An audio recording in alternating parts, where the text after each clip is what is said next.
Okay. Great. Hello, everyone. Welcome to your next stop. I'm Juliette Hahn. You know, I say this every single time, and I don't know that there's going to be an episode that I don't say it, but I am so excited to share this next episode. I have mother and daughter duo, and you guys know how much my mom means to me and how I have a daughter as well. So I'm welcoming Alison, Bruhn, and Delia Folk. How are you guys? Great. How are you? Yeah, we're so excited to be here. Thanks for having us. Yes, I'm really excited. So, you guys, they started a company called The Style That Binds Us. They have a podcast. They are all over social media. I mean, literally TikTok, YouTube, LinkedIn, Instagram. I'm sure you're on Facebook as well. I mean, Yes, of course. they're everywhere. And what I love about this, which you guys know, I'm like really not, I like fashion, but I'm kind of not great at it. And I'm okay. We all have our talents, but these guys make it really simple and give you great tips that I've already like, as I was doing a little research, my listeners know I do a tiny bit of research. I started realizing I was watching the videos and not doing what I was meant to be doing by researching you guys a little bit. And I was like, oh, wait, I love that. I love how Allison is giving like a tutorial about earring length and your shape of your face and things like that. And I like literally caught myself sitting there watching. And I don't do that often. I usually, when I have a task, I'll get it done when I'm, looking up. And so you guys are good at what they do as well. Thank Thank you. you. You are welcome. So again, it's The Style That Binds Us. They also have a website, stylethatbindsus.com, and you can find everything there as well. So we're going to jump in. I mean, this is exciting. So I would love, and I'm going to have Allison start first because she's your mom. And so I'm going to have you give us a little background, Allison, where you grew up, if you went to university, and then kind of how you fell into this. And I know it's going to entwine the stories together. Sure. So I grew up in Birmingham, Alabama, and I started at SMU in the dance program, and then I transferred to the University of Alabama, and I was in the communications, marketing, PR department there. And then I graduated from college, worked a little while, and then realized what I really wanted to do was teach first grade, which during college I knew I did not want to do. So it was like a total pivot. Went back to school, got the teacher certification, and taught school for years. And then at a certain point, I stopped teaching, and I was a stay-at-home mom for a long time. And then when Delia went to college, I was an empty nester, I decided I wanted to do something else, and I wanted to make a difference. And that had been so rewarding teaching kindergarten, so rewarding, and first grade. But I wasn't sure I wanted to go back to being sick half the time and, 20 little people thinking I was their mom, all of the things. I didn't think I had the energy. So I ended up going to FIT and getting a certification in image consulting, which is interesting to me because it's marketing, which I majored in the first time. It's teaching, which I majored in the second time.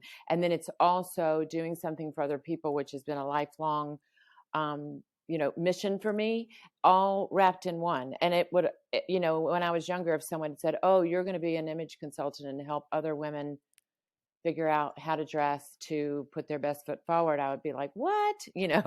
So it's very interesting how it came about. And it I certainly came about through Delia. And I love that. And one of the things, my mom, first of all, was a kindergarten teacher, and Oh, that was what she did for 30 years. yeah. And so I have a special respect Yes. for you guys. But the thing that I always want my listeners to listen to, because a lot of times people will say, like, I don't know what I want to do. Right. And they feel like if they don't know what they want to do, or they are staying home with their children, that they're missing out. And I Right. always say, because I stayed home with my kids for many years, and then I reinvented myself, or I Right. pivoted. We talk Right. about pivoting a lot on this podcast. And I think it is important for the listeners, men or women, to know that when you are doing something, there's never a wrong path. I believe that we all have a path, whether you believe in God or the universe, or both. Hmm. We all have a path. And everything that we are doing at that time is just teaching us for the next step, right? Or the Absolutely. next stop, or your next stop. I Right. mean, it really is. And it's just important, because I will have so many people say to me, like, well, how did you know you wanted to get into podcasting and speaking and helping people tell their stories? Hmm. And I always say, you know what? I studied communications in college. I was Mm-hmm. always a storyteller. I knew that Mm-hmm. my voice and when I spoke, I had a different respect from teachers and adults and people. Right. I'm dyslexic, so school was like hard for me. Right. But when I spoke, people Right. stopped and they would say, "Oh, wait, I want to know more about this." So I always knew that. And that was all of those things that I went through as a kid and growing up kind of Right. led me into how to then create a business, all the stuff that, going through motherhood's tough. It's wonderful. It's amazing, but there's a lot of things that you learn about yourself, sometimes the good and the bad as you grow there. And I learned things there. And then I learned, you know what? This is what I am meant to be doing because I allowed myself to daydream or meditate, whatever Right. you want to say, and figure out what do I want to do and let me take the action to do it. And I think that's what so many people don't do. They don't go to that next step Yep. where then they take the action. So I love that you kind of did all these different things. You let yourself go and jump in. And so I do have a question for you. Where do you think you kind of got that tenacity, that grit? Is that something that you had from a childhood, or is there something that you were born with, or did you see your parents like really working hard and pivoting? Well, I think I saw that for sure, but I also saw, I think I was just born with this feeling that I'm just like a sponge for information. And anytime I get information, I want to share it with other people to make their lives better too. So anytime I was like, if anything was going on with my body, I was like, I got to find the answers. I'm not going to sit here and just complain about it. And then once I found the answers, I was like, oh, I bet other people would want to know this too. And that's another reason why I started what I was doing. And I started it at age 50. And what I was going to tell you is, so it's like, here I am, here you are, and here Delia is in our ages, in our life's journeys or whatever. You're still going to continue learning so much from your kids. I mean, Delia teaches me and pushes me to new limits every day for sure. Oh, I love that. I love that. Well, now we're going to jump into Delia, your story, and where you grew up, if you went to university, and a little bit about that. And again, I know it's going to kind of all come together in this big explosion. Yes, so we grew up in Birmingham, Alabama as well. And then I went to the University of Alabama. That is what everyone did from my town. Basically, you go to Alabama or Auburn. So I followed suit. I was a Cap at Alabama, just like mom. And then I got there and I started thinking, this is feels like 13th grade. This is great. I'm meeting some people from Alabama and Texas and Georgia, but maybe college is a time to spread your wings and go out and meet new people and have new experiences and expand your worldview. So I ended up transferring to William & Mary. So instead of 45 minutes from home, I was 12 hours from home. So that was really exciting. And then when I got there, all of my sorority sisters, they had all these majors, they had career ambitions. And so I'm thinking, oh my gosh, I need to get busy. What am I going to do? So then I decided I'm going to move to New York and work in fashion. I don't know anyone in it. I don't know anything about that, but that's what I'm going to do. And so then began this journey to make that happen. So I ended up interning at Versace in men's wholesale. And then once I graduated college, I worked at Barney's on the buying team. So I was in beauty, ready to wear, and jewelry. And while at Barney's, one way to start a company, Juliet, as you know, is thinking about what do people consistently come to you for? What are they asking you? Similar questions, these recurring themes. So one of them was when anyone would say Delia's working at Barney's, living in New York, they would come up with some person that wanted to work in fashion. Can she talk to Delia? So I wanted to create, I'm similar to mom, where when we have information and access, we want to share that with others. So I wanted to create the resource that I didn't have when I was trying to break into this industry of how did I get into the industry? What is it like when you're in it? So you can figure out what position, what company, all of the things would be right for you. So I started a blog and then also thinking about what were my favorite aspects of my job. One of them was going to market and then getting to meet these incredible brands, the founders of the brand, and hearing their story firsthand, and then also getting to learn about their products that were coming out. It was the most magical thing. So then I started a blog so that as an excuse to further my relationship with them, I could interview them for my blog and then tell other people about it. So, and then mom and I pushed her to start a blog where she was answering the style questions that women were consistently asking her. And then I wanted to start a YouTube channel and podcast because I felt the future was audio and video. And so we brought the blogs to life via video and audio, started the YouTube channel and podcast. So that's when we merged our blogs to create the Style That Binds Us in April 2018. And we started the blogs in like October 2016. I love that. I love that. I'm just going to pause for a second. Just make sure your hair is touching your microphone a little bit. And so it's just scratching a little bit. And I know you're going to listen back and be like, what is that noise? There you go. Adi, if you can cut that out. So I love that. And so I love also, and I'm going to kind of throw something out there and you can say, yeah, you're totally right. Or no, not at all. Do you think, Delia, watching your mom, knowing that your mom taught and then knowing your mom went back to school and wasn't afraid to kind of start things is what gave you a little bit of the entrepreneur spirit? Or did you see that in other places as well? No, because that kind of happened. Like I was at Barney's and then mom decided to do this. So it was kind of like Delia moving to New York and working in fashion opened both of our worlds, expanded both of our worlds. And thankfully mom, instead of just sitting there being sad that I had left, she found something that was good for her to do and, whatever. So what was the question about? So no, the entrepreneur, I mean, my grandfather, we have a lot of entrepreneurs in the family. In no way growing up would I have ever said, I'm going to start a business.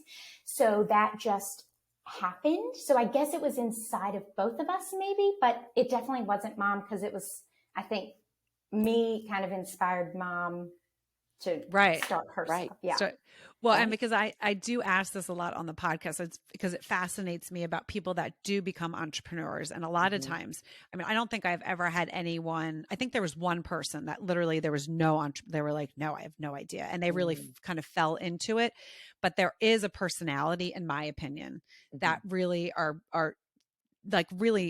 kind of made to be entrepreneurs. They maybe don't always happen, but then I do also believe that there's people that are not, they're just not made to be entrepreneurs because it's just not in their blood. It's not in their brain. That's not how they work. They don't love that kind of nervousness of, okay, it's all on me to do it. They would rather have a little bit more structure. So that's why I always ask it, because it's, if you had it, so you said your grandfather was, I believe that, it's kind of in your makeup, right? And then even though your mom didn't do it, but then she was inspired by you, it was probably in her as well, right? To kind of do it. And then it really came about that you guys did this together. Yes, totally. I think that in my generation, growing up in the South, a lot of women didn't work at all. So the idea of someone at 50, starting a career was pretty much unheard of. And Delia, again and again, says to me, but I don't understand why not. And so as the mother, you have to be like, oh, now I've got to do it because I have to be a good example. And that's what I was telling you. Even when they're 30 years old and they say, I don't understand why you can't do it. You're like, now I've got to show her what it means to be 59. So I have to do it. So, they keep sort of, giving you this more can-do attitude. And because she did that for me, I want to do it for other women, especially women who are, older than 40, older than 50. It's like, you're not invisible. It's not over. We're going to live these fabulous lives. So that's really the mission of the Style That Binds Us all together, is helping and encouraging women to live their most fearless and stylish lives. And that's really what we believe every day. And I love that. And it's so true because, again, like I started this, in 2019, I'm going to be 49. And I had like little thing, I volunteered at the kids' school. I ran the environmental club. I did, things in the fitness world, taught classes. I did that as my kids were getting older.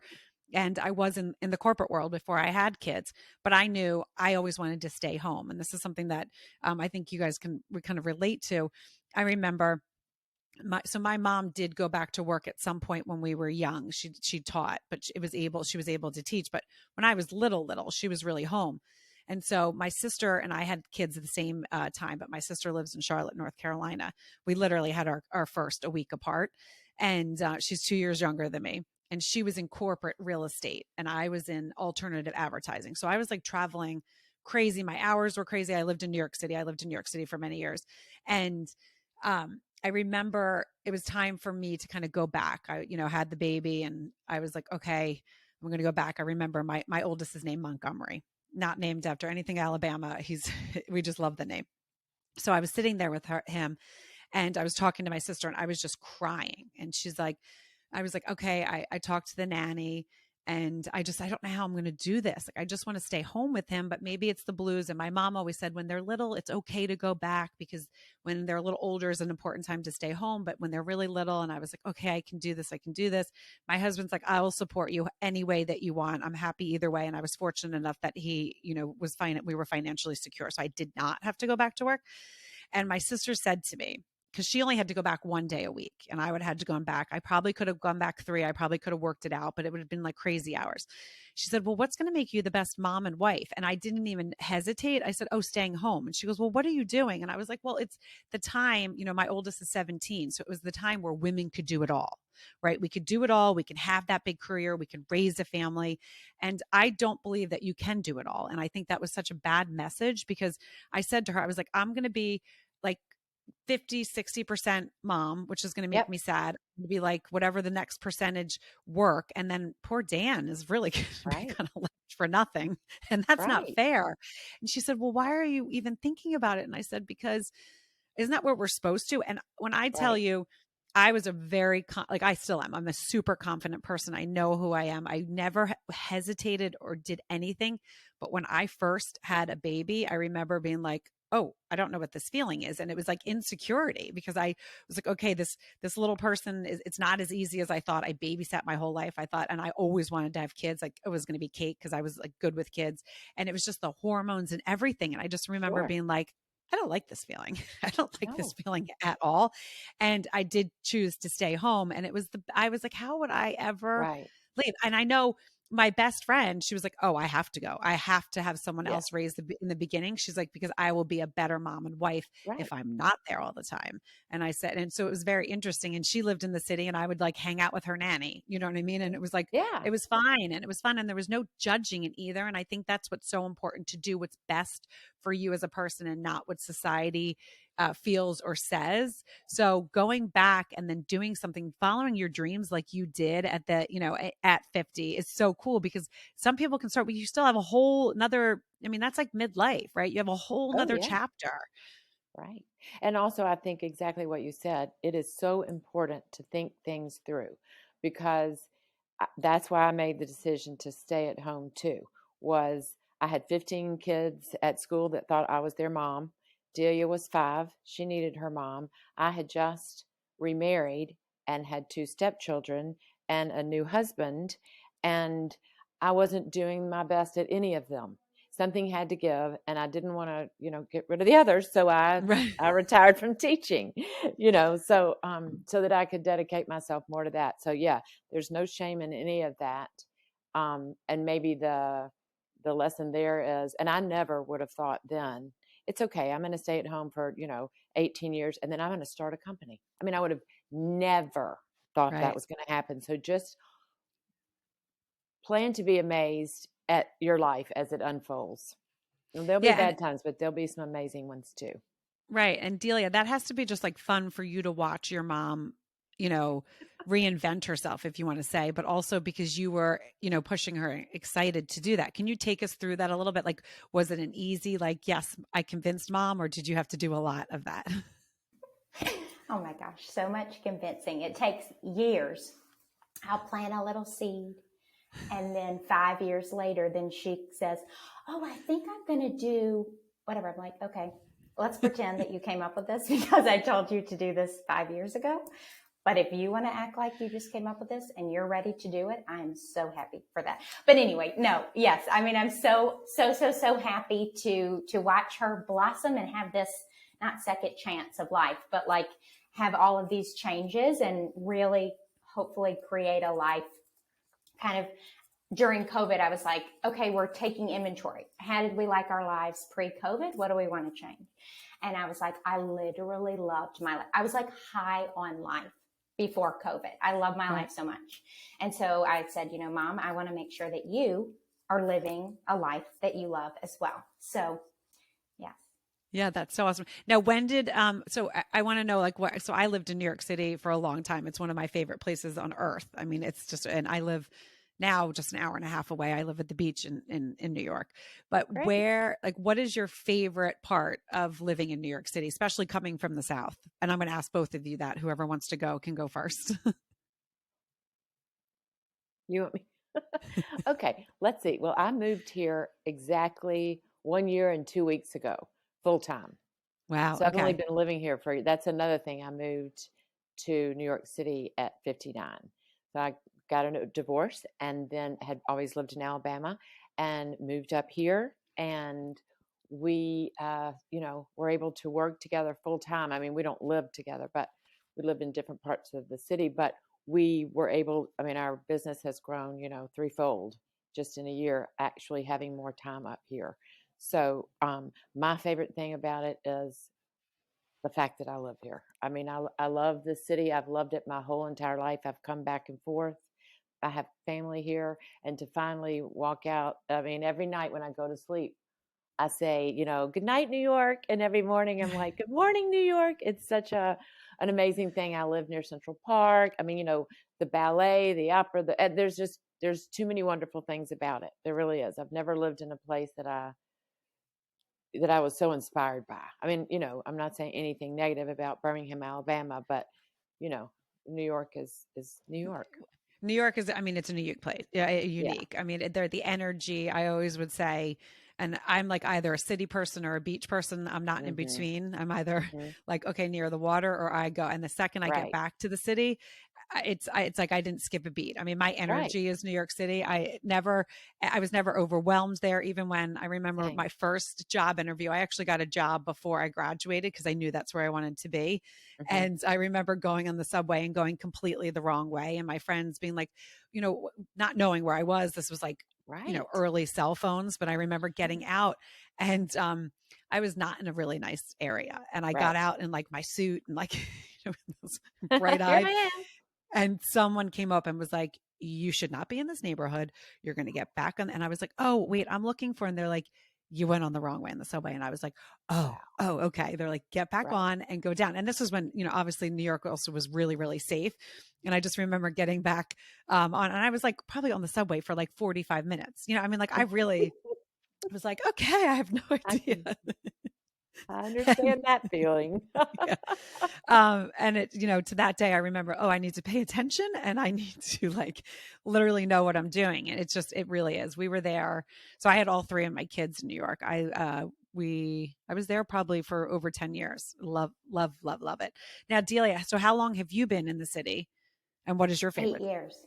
Okay. Yes, 8 years. So I interned here, got a little taste, and then knew I was going to move back after graduation and did that September after I graduated. So my favorite things about it, I mean, all the internationality, I guess, like literally going to a museum or being anywhere and hearing all these different languages.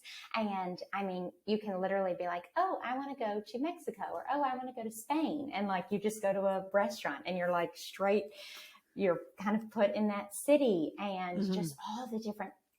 I'm someone, annoyingly, for any and all parents that I have, always need to be doing something. What are we doing today? What are we listening to? Like what's happening? And so there wasn't much to do in Tennessee or Alabama. So anyway, just to be able to walk outside the door and like the city is your oyster. So those are few small things that I love about it. Oh, I love that. I love that. Okay, so I want to get into the style that binds us also because I would love for you guys to give like the listeners. I know there's like a really hot color, and I have a funny story about that because again, I am not fashion forward, and I was just at the draft for the NFL, my NFL series, and I Cool. wore the color that everyone's like, "Oh, you're so hip," and I was like, "Oh my god, this is like 20 years old." I found it in I found it in clothes that I'd put away that dresses. And I literally got 20 dresses like dry cleaned because I was like, oh, now I'm doing these live events. I need them. And it was the one I wore. So it was funny to hear your podcast episode. I listened to a little bit of it, of some of the hot trends and fashion in, for this fall. So take us through a little bit of that And then I'll ask you a question after that, but take us through a little bit of some of the trends that are happening now. Oh my God. Okay. I'll tell about the style that binds us. And I think maybe you're referring to pink. Mom could talk about, about the trends, but basically the style that binds us, it is a media platform and consulting agency, all fashion focused. And so the consulting part is the personal styling. So Mom is a stylist and she works with executives. She does wedding styling, closet edits, seasonal updates, any and all things a personal stylist does, but she has New York City as her landscape. So that is a really special experience for her clients because they can shop either at the designer's atelier or at the stores and create these really magical shopping experiences that usually would only be people in the fashion industry, the fashion insiders would have access to. And then I am a brand consultant. So when I left Barney's, one of my favorite things about working there was discovering, launching, and nurturing emerging brands. And so when I left, I wanted to continue working with brands one-on-one. So I work with them on their wholesale marketing, direct-to-consumer strategies. And then media platform, that's all the fashion content that you're talking about. So through the podcast, the newsletter, the website, all the things, it's style tips and then introducing people to emerging brands. That's so fun. So fun. And I know, Alison, we're going to have you talk about some of the hot stuff that's happening in the fall, but, did that all, I have to ask you, Delia, did that all kind of come about? Because you really kind of put together both of your expertise and put it together, which is really fun. I mean, I think that's really fun, but what came first and then what grew? And then, what do you think is there something else that's going to be next? I would love to kind of dive into that. Exactly. I know we really created this fashion ecosystem, this business model that hasn't existed before. So one, to explain that in an elevator pitch and for the fashion industry to understand who we are has been a challenge. When you're starting something new, it's always a Right. challenge. But because when we would go to Fashion Month, they're like, are you a buyer or are you media? We're like, kind of both. So, right. I know. So it did kind of happen organically. We started the blogs, then it was separate. And Mom did not want to do the mommy and me thing coming from the South. She's like, you know what? We have serious careers and businesses. We're not going to have a shtick and have this little mother-daughter act. Right. And we want people to take us seriously. So when people would see us together, they're like, you have a great relationship. You work in the same industry. I don't understand why you aren't doing something together. You're going to be stronger together. And there's not a mother-daughter in this space. And so we ended up merging the blogs, and that's when the media portion of the business started. And that was just really being able to create the style content in the medium that seemed to make the most sense, like telling the designer's story on the podcast, and then do a mother-daughter styling video. This is how Alison wears it. This is how Delia wears it, from jeans to cocktail. So it's a multi-generational approach to style. And then we started hosting events. So people, the brands that we love, they would say, we have a store, you have a great list, community in the city. Would you want to host an event? And the designer will be there. So our community can then meet them in person. So that is a little bit about how it organically came together. Yes. I love that. Yeah, that's perfect. All right. That you did that wonderfully. Okay. So Alison, now I'm going to ask you, what are some of the hot things happening in this fall? Sure. Let's see. So you were referring to hot pink. I wore a hot pink dress, and everyone's like, "You're so fashionable." And I bet you looked fabulous. No, yes. but I threw it in a bag. I had no plan, and I had no idea that it was coming back, which was really funny. But even what you're wearing today, you can, you've got high contrast between your hair and your skin. So what you're wearing with the black blazer and the cobalt blue tank, the hot pink dress, anything like that is it's going to overwhelm some people that are super fair, with blonde hair. But for you, it really pops. So I know you look dynamite. Well, after I listened to that little part of it, I was like, oh, I need to wear some color. Oh, totally. Yeah. And you did a great job of it today. Some people aren't comfortable with wearing, a cobalt blue top. They're not, they don't love sort of making bold statements, but they can still partake in that by putting it under a blazer, But Right. Anyway, the hot pink trend. So right now, the only negative is that there's so many trends. There's just, everything is a trend. You can say whatever it is in your closet. You can say, this is a trend. It's so crazy how they're they're doing this now. But so we picked out for our podcast, we picked out some of the trends that we think our listeners would actually be interested in, Mm-hmm. and some trends that they were going to see, that how you can wear them, because sheer is a huge deal right now.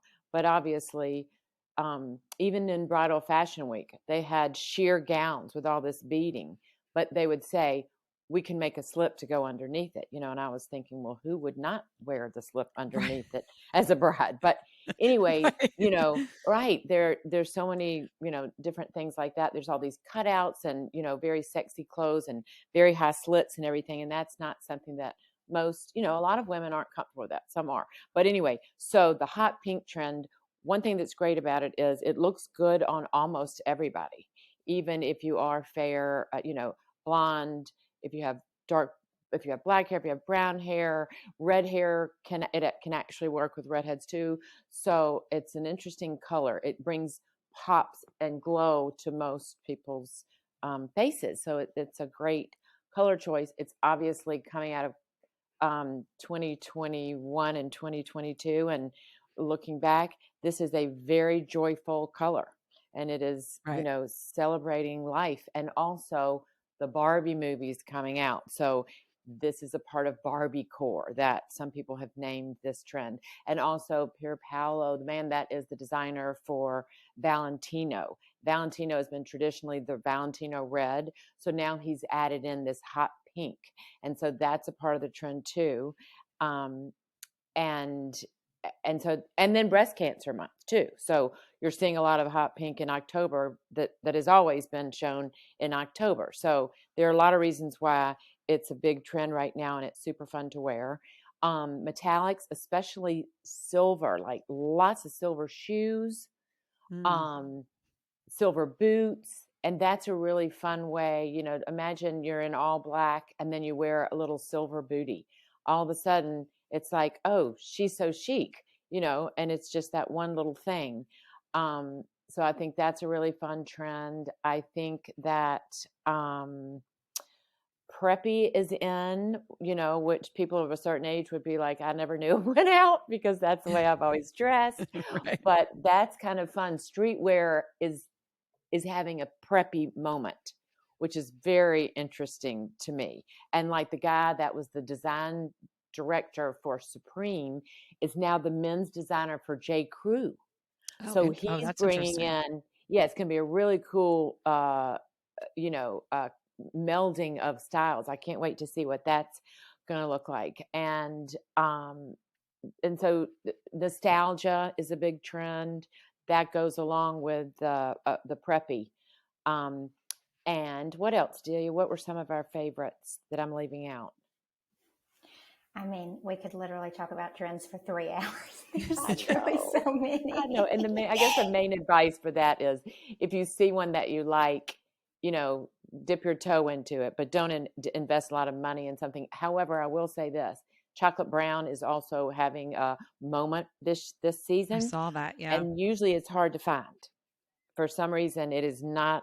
People don't make chocolate brown blazers. They don't make chocolate brown. They make shoes, but they don't make a lot of clothes and things like that. So if you are a hot pink person, if you are a chocolate brown, loving person, this is the season to stock up, Mm. because we like people to shop not just for this season, but for all the seasons coming later. People will say, well, it's halfway through the season. Should I invest in this? I'm like, we're not picking this out just for 2022. I want you to bring it out next fall and be like, oh, I've missed you, about Right. these pieces that you invest in, and building a wardrobe, thinking of it as building an art collection rather than throwing things away, buying it, throwing things away. Your closet's so jam packed, you forget things are even in there. Like you said, you pull this pink dress out from, something that you haven't. It's kind of fun. You shopped your closet or your storage closet or Right. whatever. That's really fun. So everything doesn't have to be brand new. And a lot of times too, cowboy boots are huge right now. Well, a lot of us have cowboy boots. You might even have cowboy boots from college.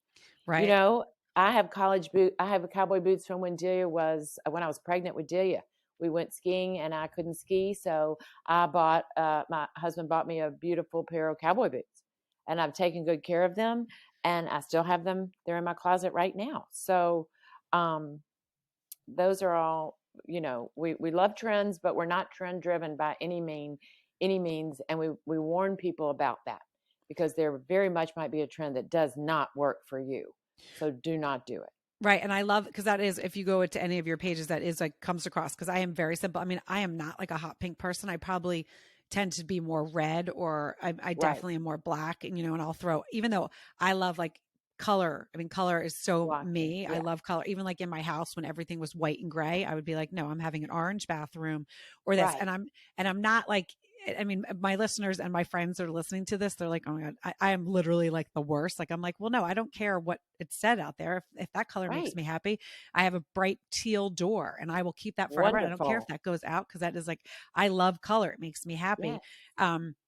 And I don't tend to always wear it, because I do like black clothing. And Mhm. black clothing does Same. like look good on me and pop. And it's just Yes. easy for me. It's just, easy to Yeah. be like, I can throw that. So I love the silver, like Mhm. adding that into there, because I feel like, again, I probably bought a couple pieces back when I lived in the city that I always kept, that were Yeah. like, oh, that was like a fun thing, didn't wear it for a long time, but kept it somewhere, because it was like, Right. I spent money on it, invested in it. So I think that advice is really, really important. Yes. And you guys do a very good job at doing. You make it very simple, and you make it very, like, for someone like me that is not stylish. Like, and I don't like to shop. I know you're like, oh, I actually do not like to shop. No, I don't particularly love to shop. I love to solve problems. Right. So if you come to me and you say, I love color, but I hate to shop, I'm not sure how to wear it, where it's not too much or not enough to make a difference, can you point me in the right direction? So with me, it's a little less about like fashion, and it's more about, functionality, practicality, style, personal brand, all that kind of stuff. Which is so important. And you do a really, really Yeah. good job at that. You guys Thank really you. do. Yes. So I wanted to, like, and we have a couple more minutes, but I would also love to jump into the podcast. I mean, how do you guys like doing that? How many episodes do you have out? What can people look forward to with the podcast? And then, like, kind of what's next in your guys, the style that binds us. You're so sweet to ask. So the podcast, basically that came from when I started at Barney's. Day one, I had researched all my brands. I was so excited. I had 30 vendors. I'm very type A. So I had my little sheet, and it had all the brand stories. And I'm thinking to myself, oh my gosh, because Barney's was all about emerging brands. I'd never heard of them. I walked the floor, and not one of those stories was told to me. And that was a shocking observation that lay dormant for many years. And so when I did the Q&A interviews with all these incredible founders, I wanted the people that I knew in my audience to get to learn about this brand before it takes 5 to 10 plus years for the brand to be something that everyone knows about. It's like Oatly. They've been around for 20 years. And now everyone just learned about them, recently when Right. oat milk had this crazy uptick and became the thing. So Right. I always laugh when people are like, one time I was in the elevator and they said, oh, I just heard about, there's this new brand called Loewe and they have these great bags. I'm like, okay, that has literally been around for like hundreds of years. But just because you just heard about it, it's this new brand. It's new, right? So basically on the podcast, it's either a conversation, an interview with a founder. So whether that's a beauty founder or fashion designer, so you can hear their story, hear who they are and why they started this company. So I have a friend and she was like, I feel like I am in the know. I know about all these great brands because I read your newsletter. I listen to your podcast much more so than my friends. And so there's that. And then also Mom and I do mother-daughter style chat episodes and lots of trends. So we did the fall trends. And then also we're going to do a bridal fashion week trend recap happening. So trends, but also really helping you to figure out your personal style or whatever questions that consistently mom styling clients are coming to her asking, or our friends, then we can create a podcast about like how to dress in a timeless way or how to figure out what your style can and should be. I love that. And, and this is why we got along so well, because stories connect us. I mean, I teach people how to share their stories. I teach, and that just came about because of the podcast, because of my curiosity, because I want to share people's stories. I mean, again, stories connect us. Stories, when you hear someone's story, you either love them or you're like, okay, that was interesting. But when you hear a story that really resonates and digs deep into your heart, you feel more connected. I will have, I mean, I can't tell you how many times I've had people approach me, oh, I have a book that I want to promote. Can I be on your podcast? And I'm like, no. I'm sorry. First of all, my podcast, if you do any research, it's about stories. It's about who you are. And a lot of times, whatever you have to promote comes out because that is your passion. That's how you turned it into a business. You know, that's how you did it. But a lot of people don't understand that when they're creating a brand, that it's about who you are and your story. And if you have, and some people will be like, well, I don't really have a good story. When I first started telling my story, and I would have people say to me, wow, that's actually really interesting. I'm like, oh, I never really thought my story was very interesting because it happened to me, right? You don't think of your story unless you've had something really tragic or big or huge happen. It doesn't seem like it's, something that other people are going to be like, oh, wow. But there are so many parts of our lives. When I tell people about my dyslexia, and I have an adopted sister, and I went to college and played 2 sports, then people are like, wow, that's really interesting. And I'm like, oh, well, I guess it's not not everyone has that story. So of course it's going to be a little bit more interesting. But when people can learn and brands can learn to tell their story and share their story, is really when they're going to connect and get to that next level. So I love that you saw that, Delia, and really went there. Where do you think that came from? Your love for stories and connecting?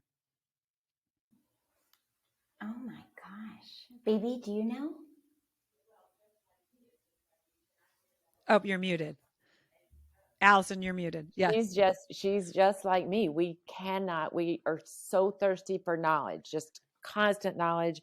And she, as a little girl, she questioned everything. She wanted to know about everything. I mean, it would be just like, oh my gosh. And I think also just this quest for knowledge, and then falling in love with these stories. And like what you said, just when you said I played 2 sports in college. So what did that one sentence tell me about you?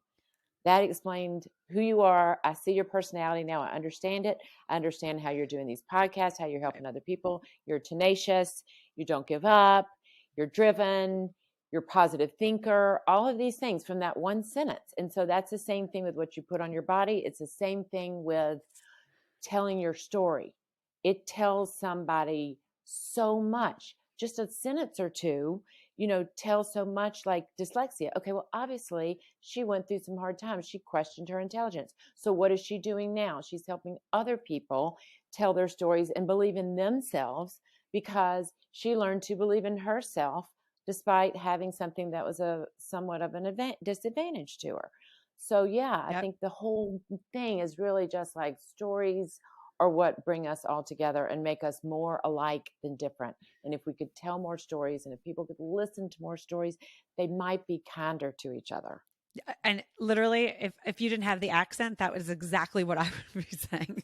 Like people would be like, "Oh my God, that's Juliet." Right. Oh wait, it's not Juliet, because the person has a Southern accent a little bit.